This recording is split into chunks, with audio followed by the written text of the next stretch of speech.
बिस्मिल्लाहिर्रहमानिर्रहीम। अस्सलाम वालेकुम नाज़रीन, आप देख रहे हैं प्रोग्राम द लास्ट आवर। मैं हूँ यासिर रशीद और स्टूडियो मेरे साथ बराजमान है सीनियर तजियाकार राना मोहम्मद अजीम साहब। नाज़रीन, आज 27 बरस मुकम्मल हुए वो कुव्वत बने हुए कि जिस कुव्वत में मुस्लिम दुनिया में पहले थे और पूरी दुनिया में 7वें नंबर के ऊपर। जिस दिन हमने अहद किया कि तागूती ताकतों के सामने झुकना नहीं है, जिस दिन हमने ये अहद किया कि बैरूनी दबाव या तसल्लुत हम अपने ऊपर बर्दाश्त नहीं करेंगे, उस दिन का ये फ़ैसला और आज उसके 27 बरस मुकम्मल होना और आज यौम तकबीर के तौर पे मनाया जाना, मुल्क भर के अंदर मुख्तलिफ़ तकारीब का एहतमाम किया गया और उन लोगों की जो कोशिशें थीं, उन लोगों की जो जिद्दोजहद थी जिसने मुल्क को इस सतह तक ला पहुँचाया, वो बड़े नाम, वो बड़े दिमाग, वो लोग जिन्होंने हमें इस काबिल बनाया है कि दुनिया के सामने हम सर उठा के जी सकें। बहुत सारी आरा पाई जाती होंगी पाकिस्तान के बारे में, माशी तौर पे कमज़ोर होने के बारे में, लेकिन अगर कोई आपको दबोचना चाहे, अगर कोई आपको हड़प करना चाहे, अगर कोई आपको साइडलाइन करना चाहे, अगर कोई आपको कॉर्नर करना चाहे, तो सिर्फ एक वजह है जो आपको वो नहीं कर सकते, वो थी पाकिस्तान की एटमी कुव्वत बनना।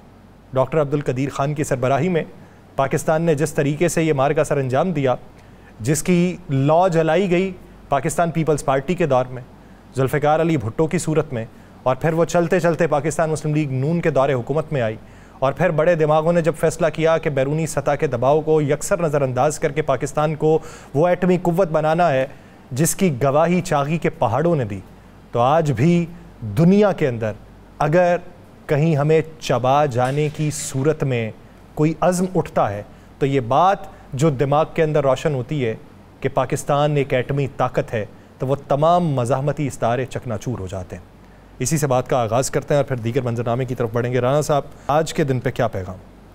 बिस्मिल्लाहिर्रहमानिर्रहीम। अस्सलातु वस्सलामु अलैका या सय्यदी या रसूलल्लाह, अस्सलातु वस्सलामु अलैका या सय्यदी या हबीबल्लाह। ताजदारे ख़त्मे नबूवत जिंदाबाद जिंदाबाद। देखिए, आपने बड़ी अच्छी बात की। डॉक्टर कदीर, जुल्फ़िकार अली भुट्टो और सबसे बढ़कर मैं बिल्कुल क्लियर कहूँ, नहीं कर सकते थे आप धमाके। जिस शख्स ने भी पाकिस्तान की किसी भी सियासी जमात से तल्लुक़ रखता है, किसी भी, उसने इस एटमी कुव्वत बनने में अपना किरदार अदा किया है। डॉक्टर कदीर से लेकर मैं कह रहा हूँ कि एक वो शख्स भी जिसने बेशक उस तजर्बे के वक्त हाथ लगाया है, वो सब खराज तहसीन हैं। और आज अल्हम्दुलिल्लाह रब्बिल आलमीन हम दुनिया की ना सिर्फ सुपर पावर है बल्कि आलमे इस्लाम की वो पावर है कि अब पूरा आलमे इस्लाम हमारी तरफ देखता है कि ये हमें बचाएंगे। अगर हम पर कोई हमला होता है तो ये बचाएंगे, हमारी तरफ नजरें। खासकर जो हमने 9 और 10 तारीख को भारत को जो हमने नाक की लकीरें निकलवाई हैं, भारत के साथ जो हमने किया है और भारत को जो बताया है कि तेरी औकात क्या है, तो उसके बाद तो यार बिल्कुल ख़त्म हो गई। और सलूट है पाकिस्तान को, और हम ये कह सकते हैं कि आओ किसी में जुर्रत है तो सिर्फ यहाँ से गुज़र के दिखाए। तो गुज़रने से पहले नरेंद्र मोदी से पूछ ले कि हम हाल करते क्या हैं। नरेंद्र मोदी के साथ सर हुआ क्या है? पागल हो गए। कितना? पूरा नरेंद्र मोदी ने प्लान बनाया हुआ था, जिसे आज भारत का सोशल मीडिया, बल्कि आज के सोशल मीडिया पे ये बड़ी गर्दिश कर रही है बात कि नरेंद्र मोदी ने प्लान बनाया हुआ था कि आज मैं पाकिस्तान को एक सरप्राइज़ दूंगा।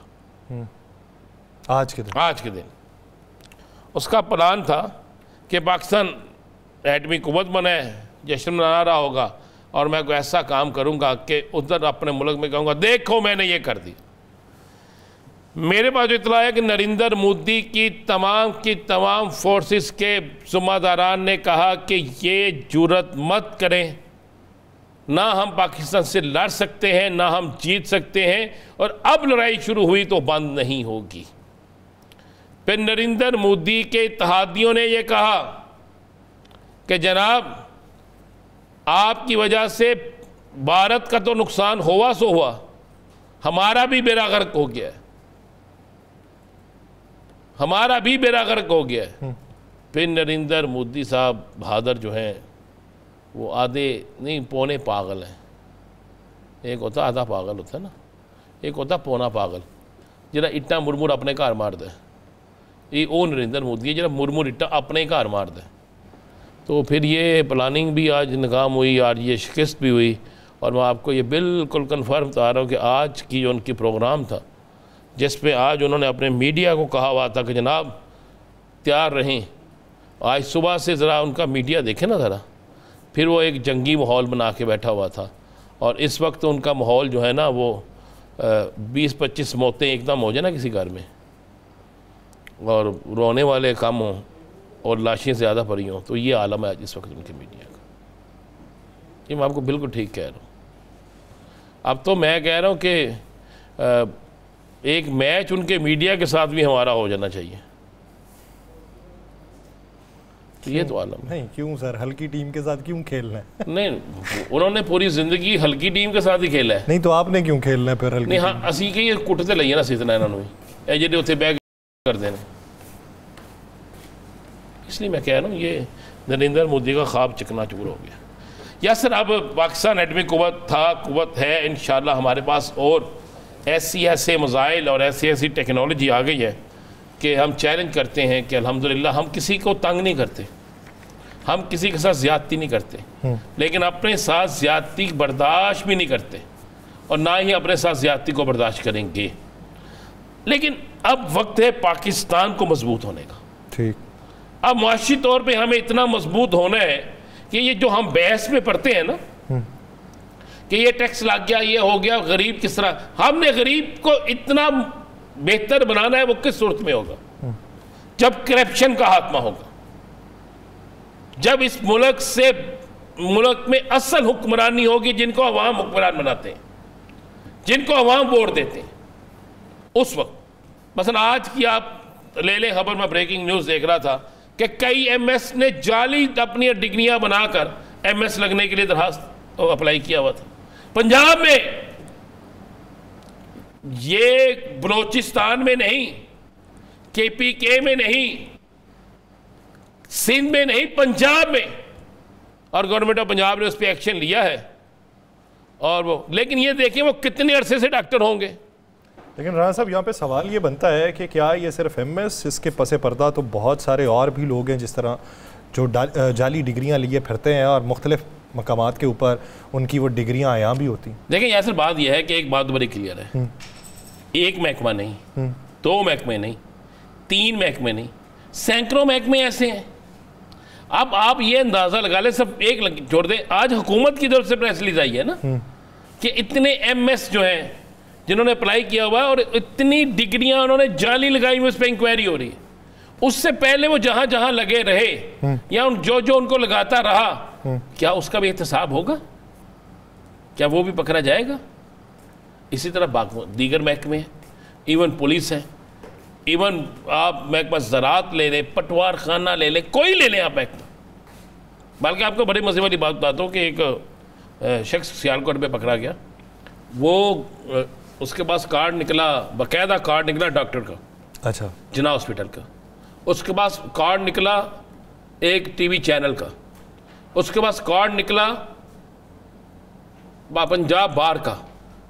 यार कमाल का आदमी है कि यार ये तो बहुत बड़ा फनकार है, डॉक्टर भी है, पढ़ा लिखा है, सहाफ़ी भी है, वकील भी है। अब इसी तरह जो वकला है, उनमें से कई वकला को पकड़ते हैं, उनके खिलाफ पंजाब बार कौंसिल या पाकिस्तान बार कौंसिल करती है कार्रवाई। अब कानून के अंदर भी ऐसा हो जाए, सेहत के अंदर भी ऐसा हो जाए, किसी भी महकमे में ऐसा हो जाए, तो यासर फिर आप क्या करेंगे? उन्होंने उसे कह सकते तुझे आवे दावे भी करे। हम यहाँ पे बातें बहुत करते हैं, हम कहते हैं ऐसे नहीं, ऐसे नहीं, ऐसे नहीं, ऐसे नहीं, ऐसे नहीं, ऐसे नहीं, लेकिन हो रहा है। इसके नतायज आपको बेहतर निकलते हुए दिखाई देते हैं? देखें जी, अगर तो मैं फिर वो कह रहा हूँ, सिर्फ बकरे को नहीं ज़िबा करना, बकरे की माँ को भी ज़िबा करना। और अगर बकरे की माँ को ज़िबा ना किया गया, फिर आप ज़हन से पहले फिर आप ज़हन से निकाल दें, फिर कुछ नहीं होगा। भाई उस बंदे ने, आपको पता है कि MS लगने के लिए कितनी सिफारिश, और MS लगता कहाँ से है? कहाँ से?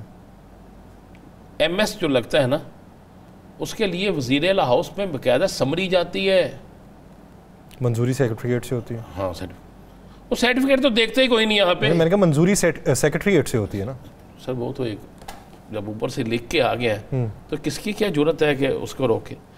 कोई है ऐसा शख्स कि जिसकी ये जरूरत हो कि उसे रोक सके? सही, कोई एक ऐसा शख्स मुझे बता दे। यानी अब अगर ये तमाम जो इस वक्त करप्शन चल रही है, इस पर बकरे को ज़िबा करने के साथ की माँ जो है उसको भी पकड़ना चाहिए, ताकि जड़ जो है उसकी बुनियादें हिलाई जा सकें और उसको उखाड़ फेंका जा सके। नाज़रीन, सियासी मंजरनामे में बात करेंगे, एक ब्रेक लेते हैं। ब्रेक के बाद मलिक अहमद खान बचर साहब, अपोजिशन लीडर पंजाब असम्बली, और कौसर काज़मी साहब, साबिक तर्जुमान हुकूमत पंजाब, वो हमें ज्वाइन करेंगे। कहीं नहीं जाएगा शेविदास।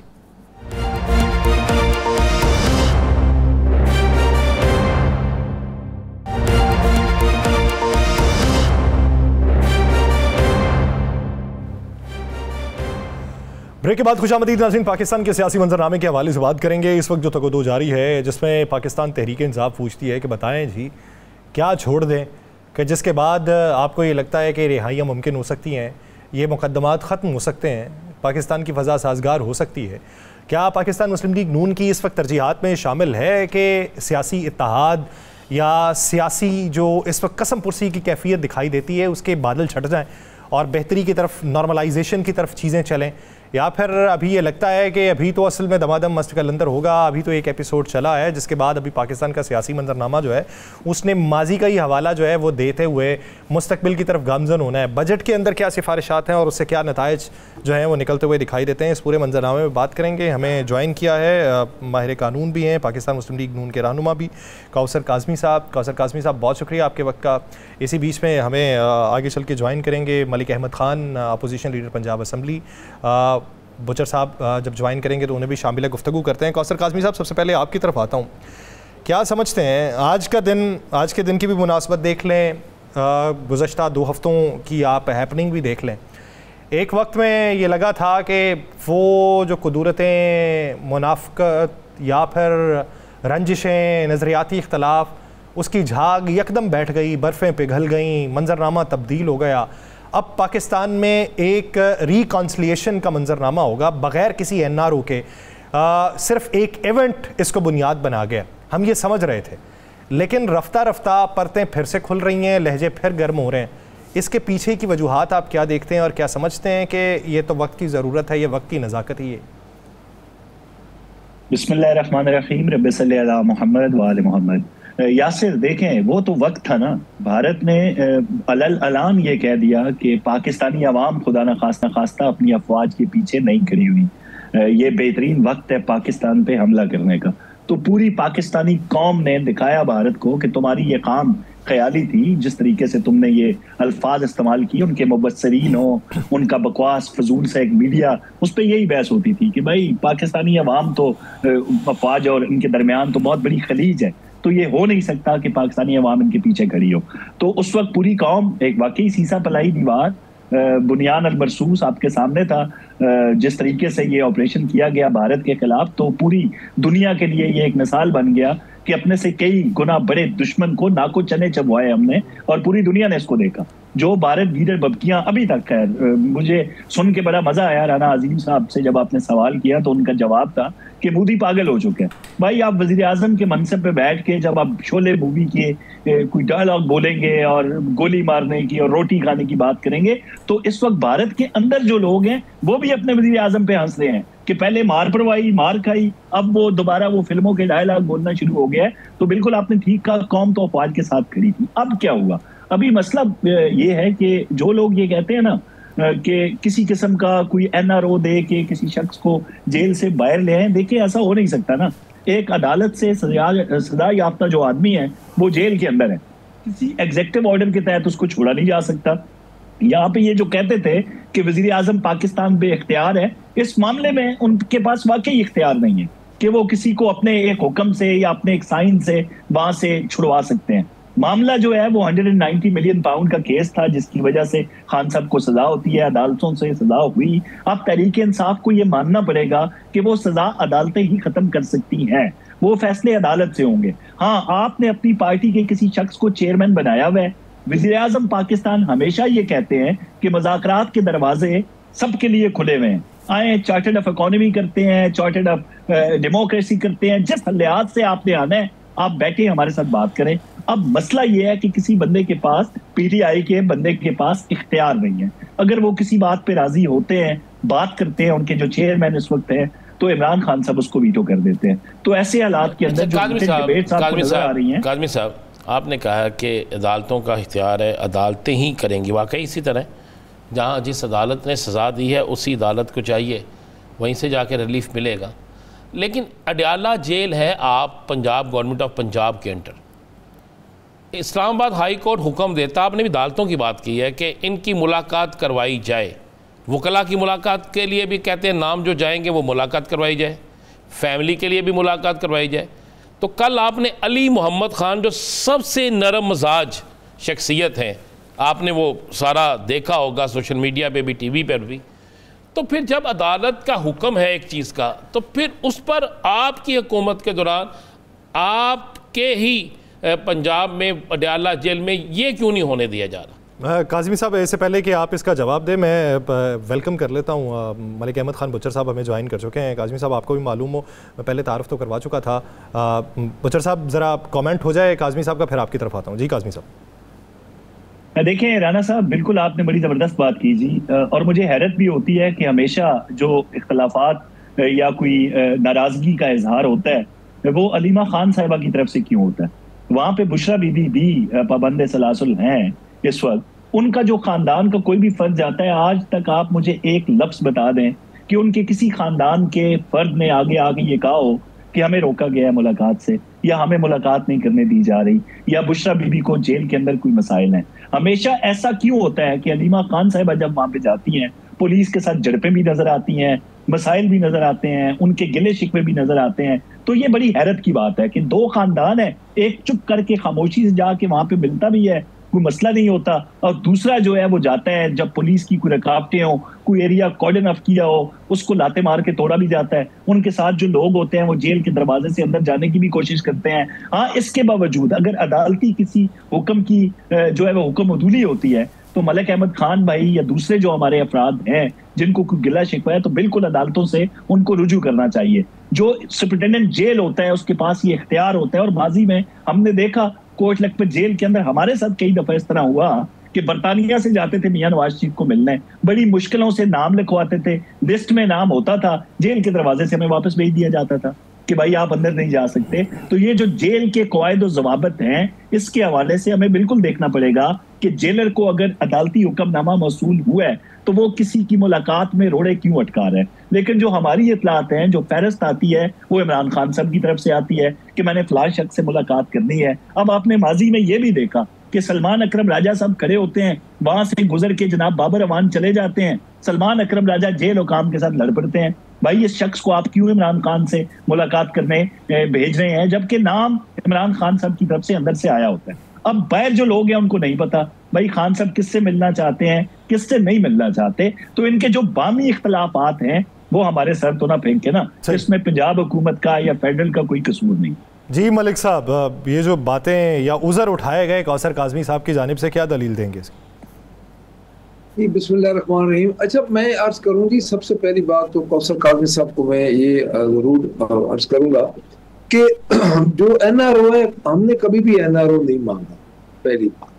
दूसरी बात, तोशा खाना का केस का जिस तरह फैसला हुआ है वो सबके सामने है। हम चाह क्या रहे हैं, या कौसर काज़मी साहब की गवर्नमेंट समझ नहीं रही, या इनको हम समझा नहीं पा रहे, या वो समझना ही नहीं चाहते। पहली बात तो ये है जी कि हम तो NRO मांग ही नहीं रहे। हम तो मांग रहे हैं कि मौजूदा गवर्नमेंट, एक तो ये जो पंजाब गवर्नमेंट का जिसका मैं भी हिस्सा हूँ और चीफ मिनिस्टर हैं, गो के हम कहते हैं कि फॉर्म 47 की गवर्नमेंट है, लेकिन चले अल्लाह ताला ने उनको एक मौका दे दिया है। हम ये चाहते हैं कि ये तो खुद एडमिट कर गए कौसर काज़मी साहब के वहाँ पे जो हर्डल्स लगाई जाती हैं अंदर जेल के लिए जाने के लिए, जब तक उनकी हर्डल्स नहीं थी, मिलने दिया जा रहा था। ये एक रूटीन का प्रोसेस हो गया। 5 बंदे उनके पॉलिटिकल लोग मिलते थे, थर्सडे को अपना ट्यूसडे को मिलते थे उनके खवातीन खानदान के लोग और उनके वकला। अच्छा, उसके बाद शुरू हो गया, रोकना शुरू हो गया। हम 3-4 दफा गए। एक दफा मैं समझता हूँ कि पार्लिमानी पार्टी की हिस्ट्री में पहली दफा हुआ कि तीनों leader of the opposition, senate के शिबली फराज साहब, उमर अयूब साहब कौमी असेंबली के, और मैं, हम तीनों को अलॉन्ग विद अपना हामिद रजा साहब और असद कैसर साहब जो कि फॉर्मर स्पीकर हैं, हम सबको उन्होंने अडाला चौकी में अबडक्ट कर लिया, बिठा लिया। 3 घंटे हमें बिठाए रखा। लेकिन सर बात ये है, ये जो बड़ी आम हालात में तो ये जो बातें मेरे भाई कर रहे हैं, ये बड़ी एक बिल्कुल कोई इसमें रॉकेट साइंस नजर नहीं आती। लेकिन मैं उधर मौके पे जाता हूँ, ये तो ये करते हैं जी कि 3-3 किलोमीटर दूर खड़े कर देते हैं, ट्रैफिक बंद कर देते हैं, और फिर उधर अंदर से जेलर को जब सुपरिटेंडेंट को पैगाम जाता है तो वो कहते हैं जी मेरे बस में नहीं है। मैंने कई दफा उधर पुलिस ऑफिसर्स को कहा, मैंने कहा यार ये तो आप खुद एक एक्टिविटी जनरेट कर देते हो, लोग इकट्ठे हो जाते हैं, आज सोशल मीडिया का दौर है, लोग उधर आ जाते हैं, बंदे वर्कर्स इकट्ठे हो जाते हैं। तो अगर ये 3 बहनें हैं वो मिल लें या वकला मिल लें या 5 पॉलिटिकल लोग होते हैं जिसमें उनके अपने यही MNAs MPs और जो उनके स्टेक होल्डर्स हैं, खान साहब को जिनको वो बुलाते हैं, तो उसमें कौन सा को अंदर ऐसा प्रोग्राम बन जाना है कि वो कोई खुदा न खास्ता कोई तकलीफ हो जानी है। जब इनकी मर्जी होती है तो ये इतवार वाले दिन भी जेल के दरवाजे खुलवा देते हैं। मैंने तो असेंबली में भी यही क्वेश्चन किया कि अडयाला की डोमेन का हमें पता चल जाए कि ये क्या पंजाब गवर्नमेंट के पास है या उनके पास है, जिनके ये आए। मैं तो डेफिनेटली कहीं कहूँगा कि क्या उधर भी वो काम कर रहे हैं या पंजाब गवर्नमेंट के पास है। तो ये जो भाई मेरे बात कर रहे हैं ना जी, एक्चुअली NRO की बात ही नहीं कर रहा। हम अगले दिन हाई कोर्ट जब हम इकट्ठे हुए, हमने को खान साहब के लिए ये नहीं कहा कि खान साहब को आप बगैर उसके, हम तो ये रिहा कर दे, हम तो ये कहते हैं कि खान साहब के केसेस लगाए। अच्छा। अब लास्ट टाइम जब हाई कोर्ट लाहौर में हम इकट्ठे हुए, अब देखिए एक मैं आप अर्ज कर दूं आपके प्रोग्राम के तवज्जो से कि लोग अब खान साहब की तारीखों पे जब केस होते हैं तो वॉलंटियरली लोग आना शुरू हो जाते हैं, वर्कर्स, और दिन ब दिन रश बढ़ रहे हैं। तो इसमें तो अब 5 तारीख हाई कोर्ट ने लगा दी, 5 तारीख इधर लाहौर भी लग गई। तो अगर ये को महीना पहले लगा देते तो वो आज इतना टेंशन पैदा ना होती। दूसरी बात सर ये है कि जब आप फंडामेंटल राइट है अगर नहीं मिलने दिया जा रहा तो किसी ना किसी जगह पे इसको रोकना चाहिए। क्यों नहीं, अदालतों के हुक्म पे नहीं मिलने दिया जा रहा। और एक दफा तो सुपरिटेंडेंट जेल उधर, मैं ये कौसर काजमी साहब को ये बता दूं कि उधर अदालत में कह के आया है और जब इधर हम आए तो उसने कहा जी मेरे पास में नहीं है। अब इसमें 2 चीजें हैं, या तो ये बड़ी जिम्मा हो जाए कि हमारा अडयाला के साथ कोई चले। इस पे तो ये कौसर काजमी साहब ने कहा और आपने सुना, इस पे तो कल फिर गालबन मुलाकात डे है और कल इस पर काफ़ी चीज़ें क्लियर भी हो जाएंगी। मुझे ये तो है, वो जगह आपका दावा है कि मुस्लिम लीग नून के बहुत से अरकान आपके साथ राब्ते में हैं, इस पर कितनी हकीकत है? देखिए सर, बात यह है कि जो सियासी लोग होते हैं ना वो राब्ते में रहते हैं। पहली बात, नाराज़गियाँ बहुत ज़्यादा हैं इनके अरकान की, इनकी हुकूमत से।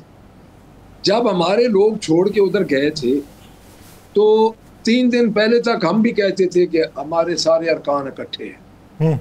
मेरे भाई ये कहते रहे कि सारे इकट्ठे हैं, लेकिन इकट्ठे नहीं है। आखिरी जो पार्लियामेंट्री पार्टी जो कि चीफ मिनिस्टर साहिबा ने उधर की 90 शहरा पे, उस पे ये हाजिरी निकलवा के देख लें, इनके कम से कम 50 बंदे कम हैं।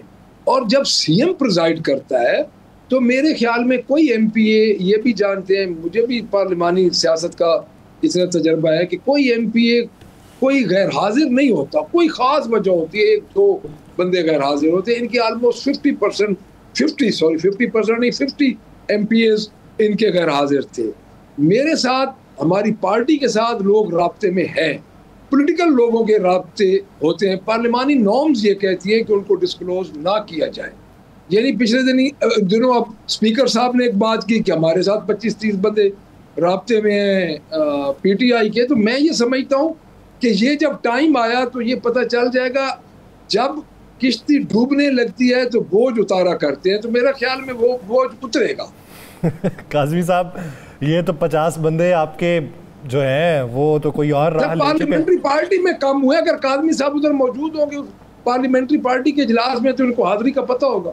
ठीक है, जो लास्ट इनकी हुई। देखिए नंबर बहुत ज्यादा बता दिए हैं मेरे भाई ने, लेकिन मैं चले ये आप मान रहे हैं कि नंबर कोई थे? नहीं, कुछ लोग मुल्क से बाहर थे, बिल्कुल ऐसा है, कोई है ही नहीं था मुल्क, जब है नहीं बंदा मुल्क के अंदर मौजूद तो वो कैसे जाता। लेकिन अच्छा काज़मी साहब इसी बीच में आप बात मुकम्मल कर लीजिएगा, लेकिन इसी बीच में पिछले दिनों मेरे भी एक राबिता हुआ, किसी शो के लिए इनवाइट करना था, तो एमपीए साहब का ये कहना था कि सेनेट के इलेक्शन की वजह से हमारी मीटिंग्स है जो 27 तारीख को कल भी हुई है, उन्होंने कहा 2 हफ्ते पहले से हमें ये कहा गया, मैं नाम नहीं लूँगा, उन्होंने कहा 2 हफ्ते पहले से हमें कहा गया कि बैरून मुल्क का सफ़र नहीं करना।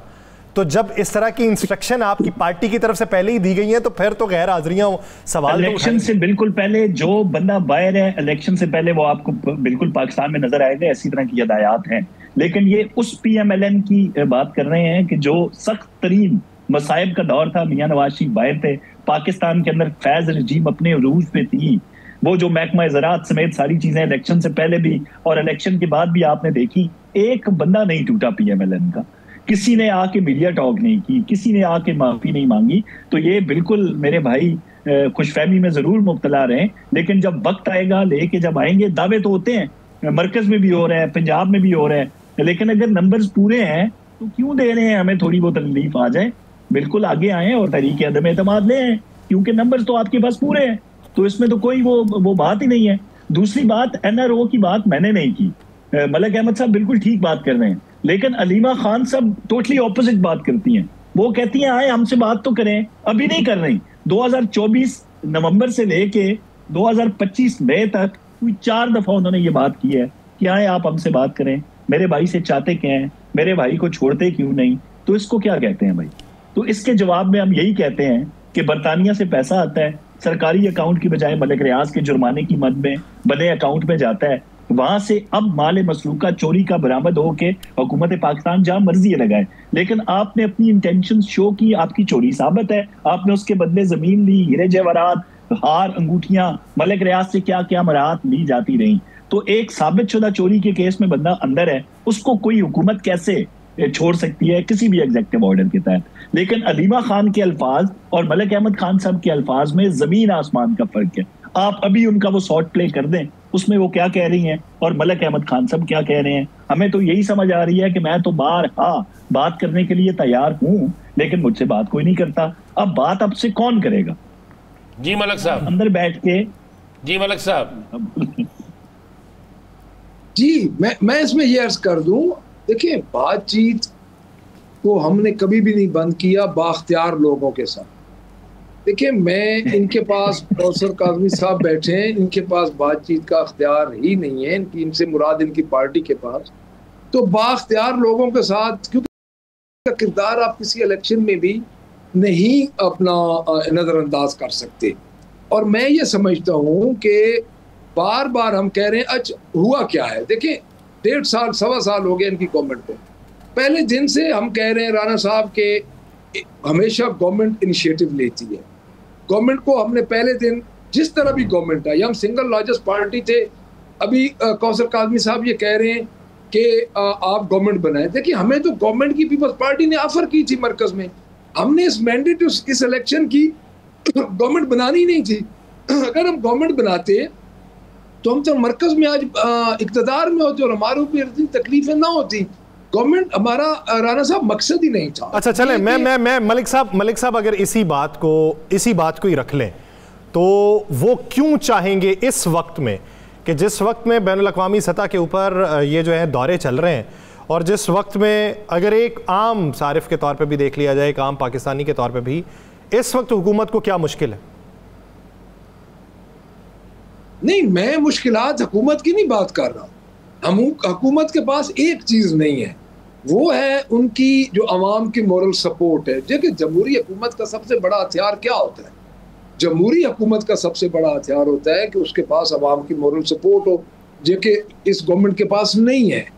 और वो उसके पास नहीं है। बाकी तो जिनके सहारे ये आए हैं, ताकतवर लोग हैं, ये बैठे हैं और अपनी मर्जी से कर रहे हैं, नशिस्तें छीन ली, FIR हो रही हैं, जिस तरह धक्कम पेल हो रही है, जिस तरह लोगों को ये दबाया जा रहा है, हमारे वर्कर्स को, हमारे जितने लोग दहशतगर्दी के, देखें आप अंदाज़ा कर लें कि एक एक FIR के दरमियान 400-400 किलोमीटर का फासला है और 400-400 किलोमीटर के फासले पे एक बंदे पे सेम डे सेम टाइम पे FIR है। दूसरी बात, जेल के अंदर ट्रायल हो रहे हैं, ATC के जो जेल के अंदर ट्रायल होते हैं। देखिए ये जब ये बना था ना कि जेल के अंदर किसके ट्रायल होंगे, वो तो मखसूस तंजीमों के लिए बना था कि कोई ब्लास्ट को उनको खतरा होता था, जजेस को, वकला को।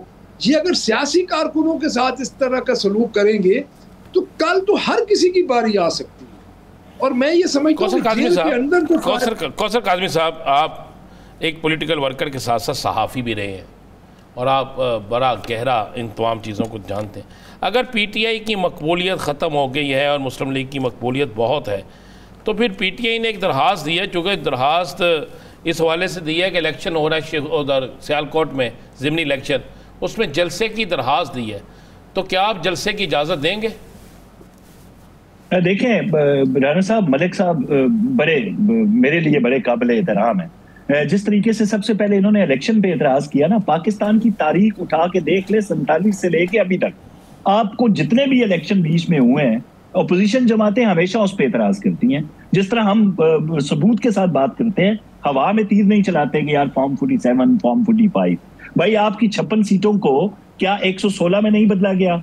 और जो 100 जो हमारी सीटें थी, क्या उनको 64 में बदल के कराची में 2 सीटों के मुकाबले में 14 आपको 2018 में दी गई? और फिर कुछ अरसे बाद ज़िमनी इलेक्शन होते हैं, उसमें 21 हल्कों में सिर्फ 2 जीतते हैं आप इलेक्शन। तो क्या हम उस इलेक्शन को क्या कहें, बड़े मुनसिफाना इलेक्शन थे? तो ये जो एतराज़ात हैं ये हर इलेक्शन में उठाए जाते हैं। देखें, जहां तक जलसे की बात है ना जी, जलसे से पहले इनके जो अल्फाज होते हैं राना साहब, वो बड़े अजीबो गरीब किस्म के होते हैं।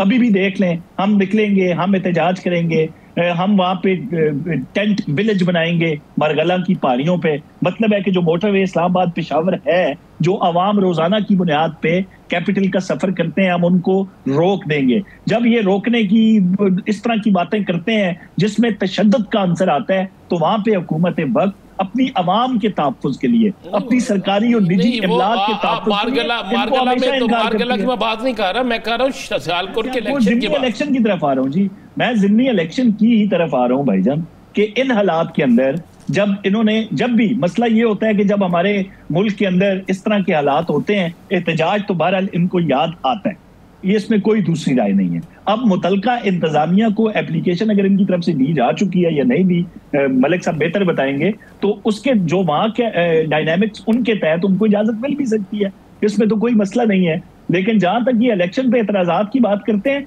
फिर बतौर मजमूई बात किया करें कि हर इलेक्शन जो है वो मुतनाज़ा हुआ पाकिस्तान की तारीख के अंदर, उसमें लोगों ने एतराजात उठाए। ये हमें नवाजने की बातें करते हैं, हमें बेख्तियार कहते हैं। भाई आपने खत लिख के देख लिया, तो आपको क्या जवाब मिला एस्टेब्लिशमेंट से कि आपने अगर बात करनी है तो आपने सियासी क़यादत से बात करनी है। वो बार बार आपको ये बात कहते हैं, आप बार बार कहते हैं नहीं जी हमने तो आपसे बात करनी है। भाई वो नहीं करना चाहते तो क्या हम उनके पाँव पकड़ लें, हम उनकी मेहनत करें कि आप जाके बात करें? वो नहीं करेंगे। आपके सर जब तक 9.5 मई है, जिसको कभी आप अपने लोग मान लेते हैं, कभी आप उनसे इनकार कर देते हैं, कभी वो जेल से छूटते हैं, सीधा KP हाउस जाते हैं, वहां पे वज़ीर आला हाउस जाते हैं, वहां पे उनको इशाइये दिए जाते हैं। तो एक बात पे आ तो जाए कि यार हमसे ये गलती हुई है 9 मई को, हम उस पे कौम से माफी मांगते हैं। एक तरफ आप कहते हैं बिल्कुल ठीक हुआ, वो शानदाना गुलजार है, इनकी रोज धमकाती है आगे, भाई हम जनाब वो दरवाजे तोड़ देंगे, जजों के घरों में घुस जाएंगे, हम इनको बताएंगे, मांगेंगे नहीं, छीन लेंगे। अपना जो लबो लहजा है उसमें बतौर सियासी जमात ये वक्त की जरूरत है, आपकी बका के लिए आप उसमें तब्दीली लेके आए, लेकिन उसमें रोज बरोज शिद्दत आ रही है, कमी नहीं आ रही। मलिक साहब वो तो कह रहे हैं कि आपके लहजे सख्त होते जा रहे हैं। सर इसका जवाब ये है कि मैं तो हमने पहले दिन क्या मुतालबा किया था इस गवर्नमेंट से कि जुडिशल कमीशन बना दे 9 मई का, जिन्होंने CCTV कैमरे चोरी किए हैं उनको कटहरे में लाया जाए। और उसके बाद सर बात ये है कि अगर इनके पास दोनों गवर्नमेंट थी, सबसे बड़े सूबे की गवर्नमेंट इनके पास और मरकज में भी इनकी कोalition गवर्नमेंट, अब मैं ये समझता हूँ कि ये क्यों भागते थे जुडिशल कमीशन से। उसमें अगर गुनाहगार हम हो जाते तो इनके पास पूरा एक प्रूफ होता कि ये गुनाहगार हैं। अब ये कहे जा रहे हैं कि आपके जिम्मे 9 मई लगता है। अदालतों ने हमें जो 3-4 केसेस आए हैं, उन केसेस में अदालतों में हमें फारिग कर दिया। जिस दिन 9 मई हुआ है उस दिन इमरान खान तो अबडक्ट हो गए थे, उनको तो ले गए थे, वो तो 2 दिन उनका पता ही नहीं था, ना उनके पास को फोन था, उन्होंने कैसे 9 मई करवा दिया। देखिए बात ये है सर कि हम तो एक बात कर रहे हैं कि 9 मई का अगर ये कहते हैं ये डिटरमिन करें और जो जो हमारे पास चीजें हम इनको दें, और हुकूमत ये जमहूरी हुकूमत थी, इस जमहूरी हुकूमत को चाहिए था कि अपोजिशन का सबसे बड़ा मुतालबा पहले दिन से था कि जुडिशल कमीशन बनाया जाए। उस वक्त केसेस के फैसले नहीं हुए थे। अच्छा अब इनके, लेकिन उसके बाद भी जुडिशल कमीशन बन सकते हैं। दूसरी जो कौसर काज़मी साहब ये बात कर रहे हैं, इस दफा तो कोई चीज बाकी नहीं रही। इलेक्शन के 2 साल भी लोग उसी तरह एक फस्तैयत और अजाब का शिकार हैं। इलेक्शन भी गुजर गया, हर चीज गुजर गई, लेकिन अभी भी तसल्ली नहीं हो रही। तो मैं देखिए ये चीजें जिम्मे किसके लगती हैं, हमेशा इनको भुगता कौन है? भुगता है इनको जो सियासी गवर्नमेंट होती है। कभी भी आप ये बात मैं ये इस पे आपके चैनल पे ये कह रहा हूँ, कभी भी कोई डिक्टेटर को मार्शल लॉ कोई इदारा नहीं उसका जिम्मेदार होता। लेकिन अगर हम यही आप कहते रहे, इनके पास इनिशिएटिव था, ये इनिशिएटिव लेते, ये पहले जुडिशल कमीशन बना देते, उसके बाद हमने 26 नवंबर का जुडिशल कमीशन था वो बना देते। कुछ तो ये देखिए, ये अगर यही राग अलापते रहे तो सदा तो बादशाही अल्लाह की है, इनका नंबर भी आना है। मैं तो असेंबली में भी यही बात करता हूँ कि कहीं से तो सियासी ये शुरू हो जाए। देखिए 85 में जब इनको गवर्नमेंट मिली हुई है, नवाज शरीफ चीफ मिनिस्टर बने, उस वक्त आपको भी याद होगा, कौसर काज़मी साहब को भी शायद याद हो, मुझे तो याद है कि उस वक्त भी एक डिक्टेटर ने उनको सीएम बनाया और आगे चले। फिर इनकी और पीपल्स पार्टी की लड़ाई हो गई, नतीजा ये निकला कि इनको एक दफा इनको आपस में बैठना पड़ा।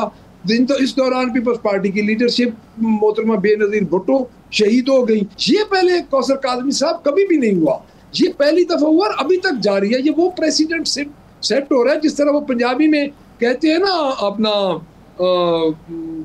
राना साहब के न्योंदरा, यानी जब पंजाबी में हम किसी की शादी पे जाते हैं, पंजाब के रवाज है तो कहते हैं पहले दसो जी नौंदरा किन्ना पे है, उन्होंने सन किन्ने दिते नहीं। फिर बंदा कोई 400-500 या 1000 या जितनी जिसकी इस्तेदात होती है उससे ज्यादा देता है। तो ये जो न्योंदरे डाल रहे हैं मेरे भाई, आप इतने न्योंदरे ना डालें कि कल उससे ज्यादा आपको वापसी मिले। अच्छा, मैं ये समझता हूँ कभी भी अगर किसी काज़मी साहब जी राना साहब, पीपल्स पार्टी आपकी इत्तेहादी है, लेकिन आवाज़ आ गई है उनकी तरफ से आ रही है कि अगले वज़ीर आज़म बिलावल भुट्टो हैं। ये कोई पैकेज तय हुआ है, कोई डील है या ख्वाहिश है? साहब देखें, हमारे इत्तेहादी ज़रूर हैं लेकिन वो हम में जम नहीं है। एक सियासी जमात है जिसका अपना मंशूर है, जिसकी अपनी सियासत है, जिसके अपने, लेकिन उनके बगैर आप हुकूमत नहीं कर सकते। और नहीं, देखें मखलूत हुकूमत है ना जी, कोई किसी के, उन्होंने तो ऑफर की थी। अभी मलिक साहब कह रहे थे खान साहब को ऑफर हुई है, हमने अगर हुकूमत करनी होती तो गलतियां तो आपके खान साहब ने बाहर हाँ की हैं। हमारे हसन इकबाल ने छेड़ने के लिए टॉक शो में कह दिया असेंबली तोड़े, उन्होंने तोड़ दी। उन्होंने कहा पंजाब तोड़ दी, उन्होंने तोड़ दी, उन्होंने केपी तोड़ दी। तो ये सियासी फैसले तो उनसे होते नहीं है, इसलिए हम कहते हैं कि सियासत में नौ मौलूद हैं खान साहब। क्रिकेट में वो ऐसे प्लेयर हैं कि आज तक हमसे बड़ा फैन ही शायद कोई उनका हो, बादशाह थे, लेकिन सियासत में वो नौ मौलूद हैं और हम ये कहते हैं। तो इस तरह की गलतियां तो उनसे होती हैं। बाकी बिलावल जो है, हर जमात का ये काविश होती है, कोशिश होती है कि मरकज में हुकूमत बनाए। अच्छा काज़मी साहब कलामी के लिए माजरत चाहता हूँ मैं, ठीक है हर पार्टी की ख्वाहिश है, लेकिन इस वक्त में पाकिस्तान तहरीक इंसाफ बोले, जमीयत उलमा इस्लाम फे बोले, जमात इस्लामी बोल दे या कोई और जमात जो आपके साथ इत्तेहाद में नहीं वो बोले तो समझ में आता है।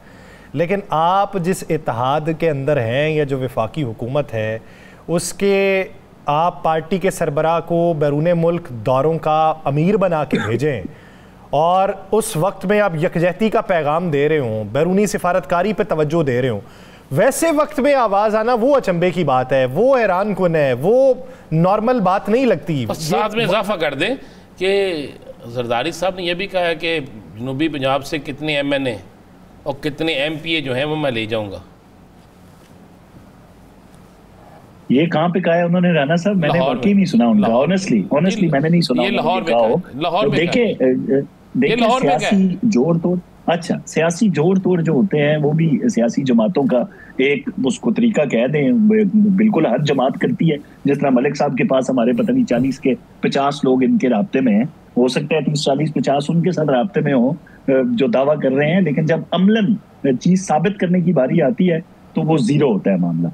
तो हम ये पूरी उम्मीद रखते हैं, हम भी ये कहते हैं वज़ीर आज़म मरियम नवाज शरीफ, हमने बारहा ये कहा पीपल्स पार्टी के इत्तेहाद के साथ, अभी हमारे वज़ीर आज़म शहबाज शरीफ हैं, हम ये कहते हैं कि मरियम नवाज जिस तरह पंजाब में काम कर रही है, अगली वज़ीर आज़म पाकिस्तान मरियम नवाज शरीफ है, क्योंकि उसको मेरिट पे आती है, उन्होंने काम करके दिखाया है।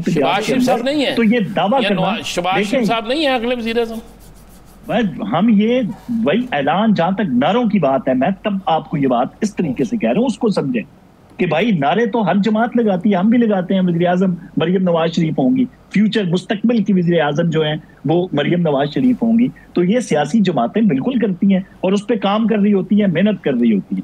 अगर बिलावल के हवाले से ठीक है, यानी वो कर रही होती हैं, तो इस तरह नारे जो हैं वो मलिक अहमद खान साहब क्या कहते हैं कि ये सियासी बयानात हैं या फिर पसे पर्दा कुछ और हकायक है? देखिए सर, बात यह है कि दोनों जमातों के अपने मफादात हैं। हम तो ये समझते हैं कि हमारा मैंडेट चोरी किया, हम समझते हैं क्या किया भी है कि हमारा मैंडेट चोरी किया है अपना इस 2024 इलेक्शन में। हमने तो पीपल्स पार्टी के साथ गवर्नमेंट नहीं बनानी थी। अब इनका आपस में डेफिनेटली एक 3 दिहाइयों में इनका चूँकि पहले इख्तलाफ रहा है, तो ये चीज़ें तो अब ये बेहतर खुद ही समझ सकते हैं। तो ज़ाहिर जरदारी साहब को कहीं से इशारा हुआ होगा कि आप अपना काम करें, तो उन्होंने ये बात की होगी। लेकिन मैं असल में ये इनका अपना अंदरूनी मामला है कि मैं इस पर क्या नहीं डिस्कस करूँगा। मैं तो अपना बताऊँगा कि हालात चेंज हो चुके हैं, अब लोगों के पास ताकत है। लोगों ने इस दफ़ा देखिए जितना बड़ा इस दफ़ा मैंडेट छीना गया, इस दफ़ा अगली दफ़ा शायद लोग ना करने दें, क्योंकि लोगों ने गुस्सा निकाला है और सिंगल लार्जेस्ट पार्टी बन के पाकिस्तान तहरीक इंसाफ उभरी तमाम तर मुश्किलात के बावजूद। देखिए सर, बात यह है 2002 में मुस्लिम लीग नून पे जितना और उस वक्त के डिक्टेटर ने जो कुछ भी किया, लेकिन उनका निशान नहीं छीना गया था। उनके निशान के तहत उसकी जमात ने इलेक्शन लड़ा था, उसके बावजूद बड़ी थोड़ी मिकदार में इन्होंने सीटें ली, लेकिन जमात चलती रही। तो इस दफ़ा हमें तो बिल्कुल ही इन्होंने निशान भी ले लिया। और मैं समझता हूँ कि जो उस वक्त की निगरान गवर्नमेंट थी, मैं उनको निगरान नहीं समझता, वो भी तसलसल था मौजूदा गवर्नमेंट का, क्योंकि एग्रीमेंट के साथ सारा कुछ चल रहा था। उसकी वजह ये देखें कि आपकी जितनी पंजाब की जो मेन एडमिनिस्ट्रेशन है वो केयर टेकर गवर्नमेंट की बैठी है। अगर आपके उधर के जो सीएम थे वो इस वक्त इंटीरियर मिनिस्टर है मरकज में, इसका मतलब ये है कि वो मुस्लिम लीग नून के तो इंटीरियर मिनिस्टर नहीं है ना जी, वो तो उस वक्त के निगरान थे। तो ये चीजें जो है, ये चीजें बेशक मुस्लिम लीग नून इनकार करती रहे, लेकिन इनके अंदर इन चीजों का पूरा इदराक है कि हमारे साथ क्या हो रहा है। मैं तो इसलिए कहता हूं कि इससे पहले कि ये सारी चीजें वो न्योंदरे वाली बात हो जाएगी कि कम से कम किसी जगह पे तो ब्रेक लगनी है।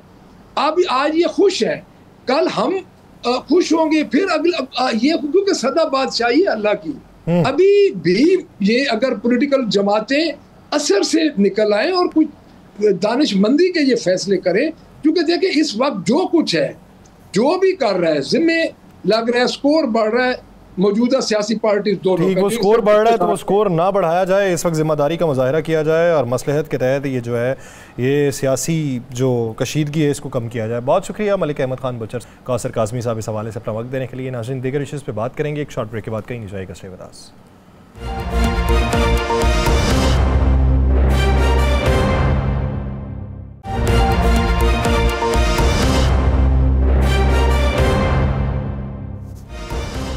ब्रेक के बाद खुशामदीद नाज़रीन। सियासी मंजरनामे के बाद अब कुछ बात करते हैं इदारा जाती तार के ऊपर होने वाली खुर्द बुर्द की और निज़ाम में पैदा हुए लूप होल्स की।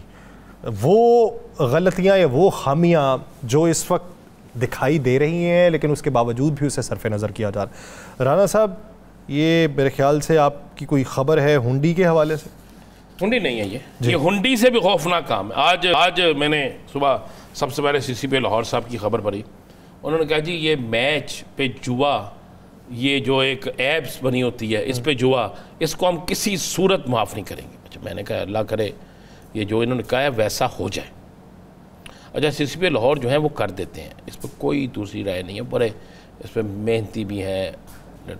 लेकिन मैं आज इंकशाफ करने लगा हूँ, उस इंकशाफ के बाद 3 अदारे सिर्फ काम कर लें। एक पाकिस्तान का वो अदारा जो पाकिस्तान को बचाता है, असास अदारा, एक FIA और एक पुलिस। मैं नाम दे रहा हूँ ना। आपको पता है कि इस वक्त पाकिस्तान में 23,000 मुंह से कहते हैं 23,000 ऐसे लोग हैं, जुआरी बुक मेकर्स हैं, जिनका पैसा सारे का सारा पाकिस्तान से बाहर जाता है। हम क्यों, हमारे यहाँ पे डॉलर इस तरह ऊपर जा रहे हैं, हम क्यों नहीं मुआशी तौर पे मुस्तहकम हो रहे? और उनके पीछे मैं चैलेंज से ये अपने प्रोग्राम में कह रहा हूं, जिस दिन को कहेगा तो मैं साबित कर दूंगा, इसमें एक वफाकी सतह का बड़ा अहम जुम्मेदार शामिल है। इसमें पुलिस के लोग, हाँ मैं कह रहा हूं वफाकी वजीर का ओहदा मिलता उसे नहीं, पॉलिटिशियन है या सरकारी मुलाजिम? सियासतदान है यार। अब आ जाए, रवि और दिलीप, इन 2 बंदों का तल्लक है कराची से। रवि और दिलीप कराची से तल्लक है, दुबई में जाके बैठते हैं ये, कराची आते जाते रहते हैं। पूरे पाकिस्तान को और इंडिया को ये हैंडल कर रहे हैं, पाकिस्तान और इंडिया दोनों को हैंडल कर रहे हैं ये। आगे आ जाए आप, मैच फिक्सिंग से लेकर हर चीज ये करते हैं। लाहौर में तारक ऑटो, आज तक पुलिस ने पकड़ा। तारक ऑटो बहुत नाम है इसका। नहीं, ऑटो वाले को क्यों पकड़ेंगे? ऑटो, तारक ऑटो नाम है यार, ये बुक मेकर है बहुत बड़ा, बहुत बड़ा। कई पुलिस वाले जो हैं फैज़याब होते हैं। शेख मुबीन बहुत बड़ा नाम है, पकड़ा किसी ने। खुरम बलोच पकड़ा किसी ने। शेर रहमान पकड़ा किसी ने। अवैस, ये सादी टैक्स सोसाइटी में सबसे ज्यादा कटिंग करते हैं, पकड़ा किसी ने। इसी तरह आप आ जाए, कुछ ना करें, मेरे पास तो नाम को इतनी लिस्ट है कि आप सोच नहीं सकते, एहतशाम बहुत लिस्टें हैं। फिर आप आ जाए आगे, अगर हमारा साइबर क्राइम और FIA, नो डाउट के हमारे FIA के बड़े अच्छे काम में बड़े कर रहे हैं, मैंने विरक साहब को देखा करते, बड़ा कमाल है। लेकिन इस पे ज़्यादा तवज्जो हो जाए, ये जो FIA साइबर क्राइम है, अगर ये सॉफ्टवेयर बंद करवा दे पाकिस्तान से। कौन सा? इतने सॉफ्टवेयर हैं आप सोच नहीं सकते, कौन सा क्या करेंगे। एप्लीकेशंस में ये मैचों की एप्लीकेशंस हैं, अब पता ही नहीं लगता भाई। आप बैठे हैं अभी, ये बैठ के टक टक टक आप 50 लेकिन सर अब तो वो प्ले स्टोर से बाकायदा तौर पे डाउनलोड्स होती हैं। सर जी, जहाँ से नहीं, वो प्ले स्टोर से जो डाउनलोड हो रही है ना, वो और चीज़ है। ये बाकायदा कोड देते हैं आपको, कहते हैं जनाब आप 50 करोड़ का खेलना चाहते हैं, आपका 50 करोड़ फलां को जमा करा दें, फलां को जमा हो गया 50 करोड़। उसके बाद जनाब आपको एक सॉफ्टवेयर जो है उनका, उसमें से कोड दे दिया, आपने किया, आप करें, पैसे बाहर आप शिफ्ट करें, हार जीत का पैसा फलां मुल्क में जी हमें दे दें। और यार ये पैसा दहशत गर्दों को भी जाता होगा। जीत का पैसा भी यहाँ नहीं लेना, वो भी बाहर। हाँ, दहशत गर्दों का पैसा भी जाता होगा। ये जो भारत हमारे पाकिस्तान में दहशत गर्दी करता है, अगर इसी तरह वो किसी को कह दिया जाए फलां जगह से जाके ले लें, उसको तो नहीं पता ये दहशत गर्द है। अगर इस सॉफ्टवेयर को खत्म कर दिया जाए, ये जो मैंने नाम लिए हैं, पकड़े पड़े जाके सिंध वाले चेक करें, रवि नहीं है, दलीप नहीं है, यानी ये जो नाम आपकी तरफ से तारक ऑटो लाहौर में नहीं है, इसी लाहौर में शेख मुबीन नहीं है, यहीं पे शेख रहमान नहीं है, ये टैक्स सोसाइटी में अवैस नहीं है, खुरम बलोच नहीं है। ये नाम कितने कितने मैं लूंगा नाम, फिर मैं लंबी लाइन है, टाइम थोड़ा है, लेकिन आप कहेंगे तो मैं इनकी कॉल्स के रिकॉर्ड भी निकाल दूंगा। चले, अगली बार जो है वो इसके ऊपर मुफस्सल गुफ्तगू होती है और बाकायदा शवाहिद का भी नाम दिए गए हैं। नहीं, शवाहिद हम अभी दे देते हैं, बाकायदा चेन भी इसकी फराहम की जाएगी। नाज़रीन, प्रोग्राम का वक्त ख़त्म हुआ चाहता है, मुझे और राना साहब को दीजिए इजाज़त। आपसे मुलाकात होगी कल के रोज़, अपना बहुत सा ख्याल रखिएगा। अल्लाह ने के बाद।